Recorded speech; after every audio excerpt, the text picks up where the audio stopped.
আসসালামু আলাইকুম। আমি এখন মানবো খুবই সহজ এবং দারুণ মজার একটা জিনিস। এটা হচ্ছে গ্রামের রেসিপিতে ভাপা ইলিশ। তো এই ভাপা ইলিশটা অনেকে অনেকভাবে রান্না করেন। অনেকে এর সাথে সরিষা বাটা দেন, অনেকে এর সাথে দই দেন, টক দই দেন, অনেকে সরিষা বাটা টক দই দুইটাই দেন, আর অন্যান্য মশলা দেন, ধনিয়া জিরা সব কিছু। কিন্তু গ্রামের লোক তো এত কিছু বুঝে না আমাদের মতো, ওরা অল্প বুঝে। তো ওরা সাধারণত হলুদ, মরিচ আর সরিষার তেল আর লবণ দিয়ে রান্না করে। তো আমি আপনাদের সেই জিনিসটাই দেখাচ্ছি। অসাধারণ স্বাদ হয় খাইতে, কারণ এতে ইলিশ মাছের পুরা ফ্লেভারটাই থাকে, অন্য কোনো মশলার মধ্যে দেওয়া হয় না যেহেতু। আর তৈরি করা খুবই সহজ।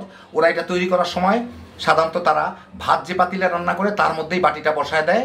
তো ভাতের মানে মাড়ের গরমে কিংবা ভাতের গরমে এটা হয়ে যায়। তো আমি সেই জায়গায় আলাদাভাবে ভাপ দিয়ে নিব আর কি, যেটা আপনারাও সবাই করতে পারবেন। খুবই সহজ রান্না, দারুণ মজার, একবার বানাইলেই বুঝতে পারবেন। তো আসেন দেখি শুরু করা যাক। তো এই জন্য আমি একটা সসপ্যানে, আমার ভাঙাচুরা একটা আছে আর কি, টিফিন ক্যারিয়ার যাকে বলে আর কি, ওটার মধ্যে আমি আগে মশলাটা মাখাই নিই। ওরা বাটা মশলা ব্যবহার করে, তো আমাদের বাটা মশলা নাই দেখে আমি একটু গুঁড়া মশলা দিয়ে বানাচ্ছি। পানি মিশাই নিব একটু আর কি, পছন্দ মতো। এখানে আমি 2 চা চামচের কাছাকাছি, না একটু কম, 1.5 চা চামচের মতো হলুদের গুঁড়া দিলাম, প্রায় 1.5 চা চামচের মতো মরিচের গুঁড়া, স্বাদ মতো একটু লবণ আর সরিষার তেল, যথেষ্ট পরিমাণে সরিষার তেল দিয়ে বোধহয় 2 টেবিল চামচের মতো দিলাম। অল্প একটু পানি, আধা কাপের মতো দিয়ে এটাকে ভালো করে মাখায় নিব, মিশায় নিব। ইলিশ মাছ থেকে অনেক তেল বের হওয়ার কথা, সেই জন্য আর অতিরিক্ত তেল না দিলেও হয়তো হবে।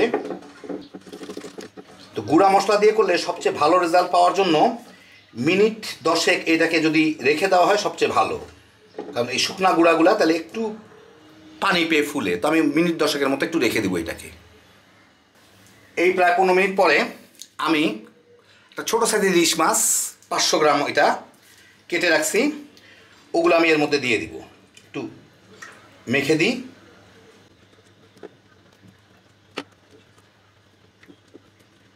এটার মধ্যে একটা ছোট্ট একটু ডিম ছিল, এটাও বসাই দিলাম। অনেক জায়গায় দেয়, অনেক জায়গায় দেয় না, তারপর আমি দিচ্ছি কয়টা কাঁচামরিচ আমি দিয়ে দিচ্ছি। আর আমার অসাধারণ সৌন্দর্য জ্ঞান দেখানোর জন্য 2টা লাল মরিচও দিয়ে দিই। এখন এটার মুখটাকে ঢেকে দিব। আমার এই টিফিন ক্যারিয়ারটা বেশ ভাঙাচোরা, অসুবিধা নাই, ভিতরে হবে, কোনো মতে আটকায় দিলাম মুখটা। এখন এটাকে আমি ভাপে দিব। তো গ্রামাঞ্চলে এটা ভাপে দেয় সাধারণত ভাত রান্নার সময়, ভাতের মধ্যে কিন্তু দিয়ে দেয়, একটু মাড় ফেলে তার মধ্যে এটাকে বসায় দেয়। ভাতটা চুলার উপরে থাকে কিছুক্ষণ, তার মধ্যে হয়ে যায়। তো আমি তো আর ভাতের মধ্যে দিতে পারবো না, সেই জন্য আমি পানির মধ্যে ভাবায় আপনাদের দেখাচ্ছি। আমি এখানে একটা বড় সসপ্যানের মধ্যে স্ট্যান্ড লাগাই নিয়েছি, একটু পানি দিয়ে, পানিটা ফুটতেছে, তার মধ্যে আমি এইটাকে বসায় দিব। বসায় ঢাকনাটা লাগায় আমি এটাকে জাল দিব। আমি খুললাম, দেখি একটু পানির টেম্পারেচারটা লস হইল, একটু জ্বালা রাখি। এই কয়েক সেকেন্ড জ্বালা রাখলে যে দেখেন পানির মধ্যে বলক আসা এখন শুরু হয়েছে। এখন আমি এটাকে একদম কমায় রাখবো, জাস্ট যাতে কোনো মতে বলক আসতে পারে, ফুটতে পারে। এইভাবে প্রায় আধা ঘন্টা 35 মিনিট আমি এটাকে ভাপ দিব কিংবা জাল দিব। 40 মিনিটও হইতে পারে, অসুবিধা নেই কোনো। আধা ঘন্টা 35 মিনিটের মতো হয়ে গেছে, আমি চুলাটা বন্ধ করে দিই। বেশ 35 মিনিটের মতো বোধহয় হয়েছে। এই হচ্ছে অবস্থা, একটু ঠান্ডা হোক, তারপর আমি আপনাদের এটা খুলে দেখাচ্ছি। মিনিট 5 পরে একটু ঠান্ডা হয়েছে, তাও দেখি খোলা যায় নাকি। হ্যাঁ, এই হচ্ছে আমার ভাপা ইলিশ। আমি আপনাদের একটা প্লেটে নিয়ে দেখাচ্ছি এখন।